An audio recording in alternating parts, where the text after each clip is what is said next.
देखो, एक बार आदमी चुन के आने के बाद उसको ये नहीं बोल सकता ना कि मैं हिंदू का खासदार हूँ क्या मैं मुसलमानों का खासदार हूँ। वो तो बाबा साहब अम्बेडकर के घटना के तहत उनको वो पद मिला है और वो भारत सार्वभौम भारत देश का वो खासदार है।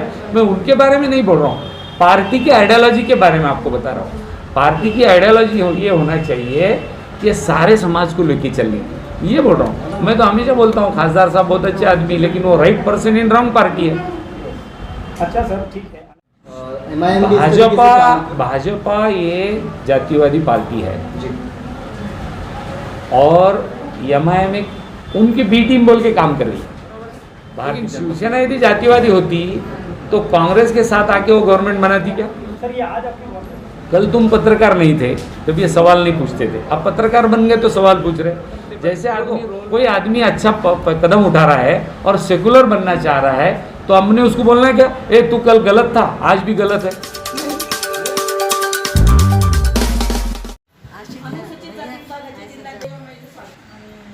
अरे इकडून घ्या फोटो आला पाहिजे।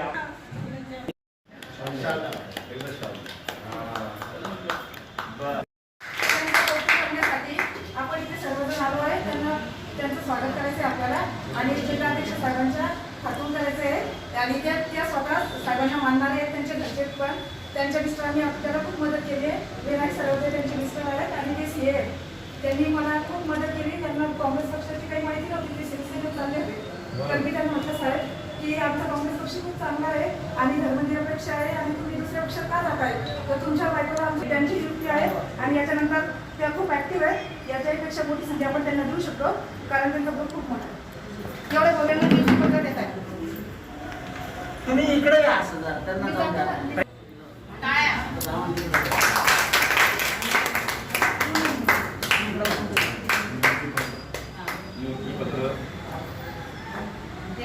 याचे बघा ना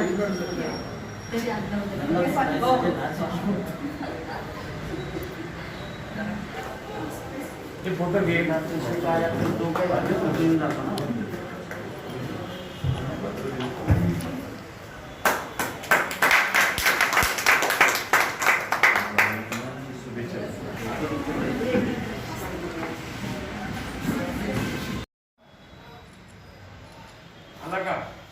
सर आज जो प्रोग्राम हुआ सर, जैसे कि बहुत सारे महिला आपकी पार्टी में प्रवेश कर रहे हैं, लेकिन समस्या ये है सबसे बड़ी सर कि जैसे इलेक्शन करीब आता है तो हमने देखा कि कई लोग बीजेपी की तरफ पलट जाते हैं, कई मुस्लिम समाज एमआईएम की तरफ पलट जाता है। तो क्या कांग्रेस का काम या तो मजबूत नहीं है या तो फिर कांग्रेस ऐसे लोगों को करीब नहीं कर पा रही है जिनसे काम हो सकता है?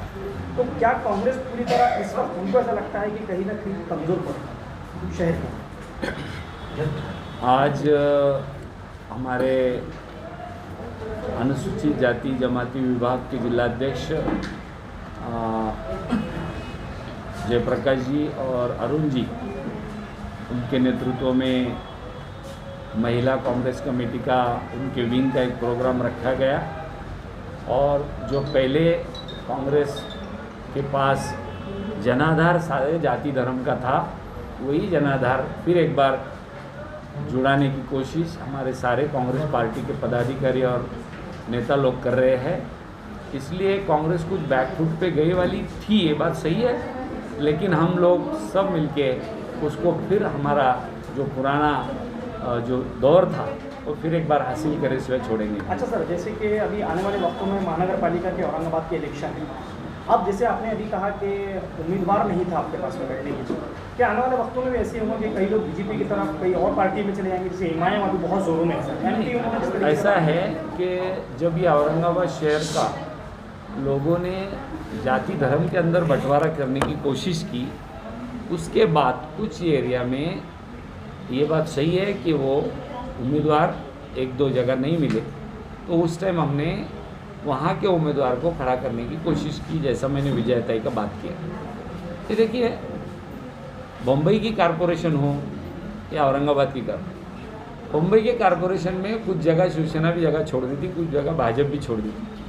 तो इसका मतलब ये नहीं कि उनको उम्मीदवार नहीं मिले, लेकिन कौन से जगहों पे फोकस करना चाहिए और कौन से जगहों पे नहीं करना चाहिए, उसमें वो भी बात आती है। तो फिर अभी एमआईएम पार्टी जिस तरीके से अभी हमने देखा था कि पिछले कई सालों में मुस्लिम एरिया में अक्सर आपके कांग्रेस की ऐसी छाप थी सर कि बहुत ज़्यादा लोग कांग्रेस का टिकट लेने के लिए आगे दौड़ते थे, लेकिन अब ऐसी स्थिति नहीं है। तो क्या आपको लगता है कि हिमायम आपको कहीं ना कहीं पर भारी टप दे रही है सर आपको? कैसा है, देखो एखादी पार्टी का एजेंडा ही जातिवादी है और वो पार्टी ज़्यादा दिन उभर के नहीं चलती। कुछ दौर रहता, साल 2 साल 5 साल का, उसके बाद वो धीरे धीरे ख़त्म हो जाता। तुम देखिए कौन सी भी जातिवादी पार्टी मार्केट में आने तो क्या हुआ उसका। तो इसलिए मैं बोल रहा हूँ, और मुस्लिम समाज जो है वो बहुत सियासत अच्छी तरह से जानता है।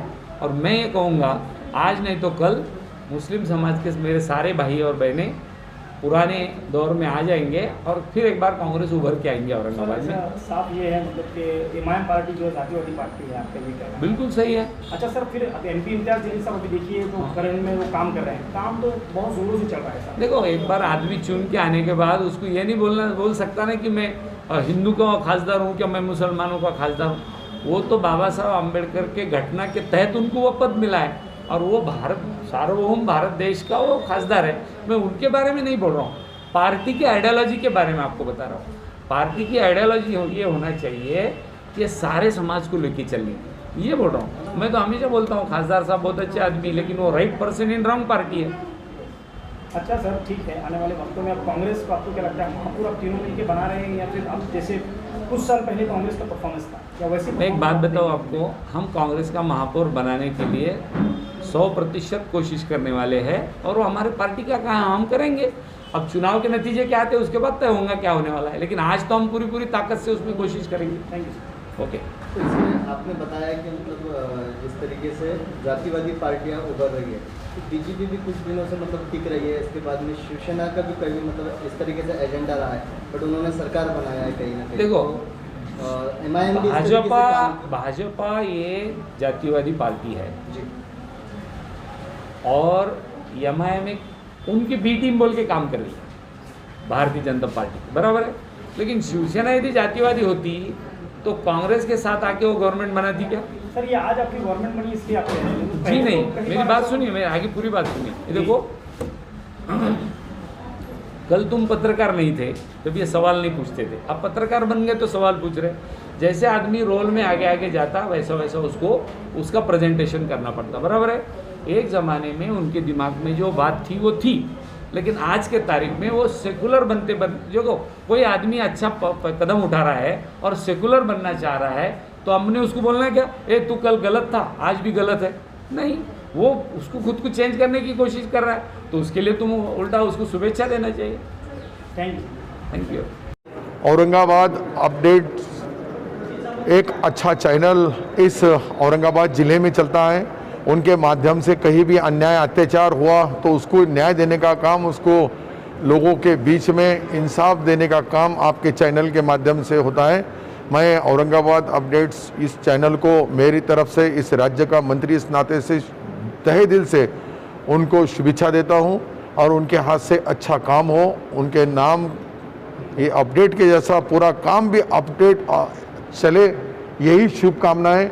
हमारे खंडालकर साहब जैसे एक दोस्त यहाँ सीनियर पत्रकार जी भी हैं, उन्होंने भी आपको शुभेच्छा दी है और ये अपडेट्स जो है औरंगाबाद के बारे में सारी मालूमात आपके चैनल पे चलती है और आपके चैनल के लाखों लोग उसको देखते हैं। उनको सबको मेरी तरफ से शुभकामनाएं।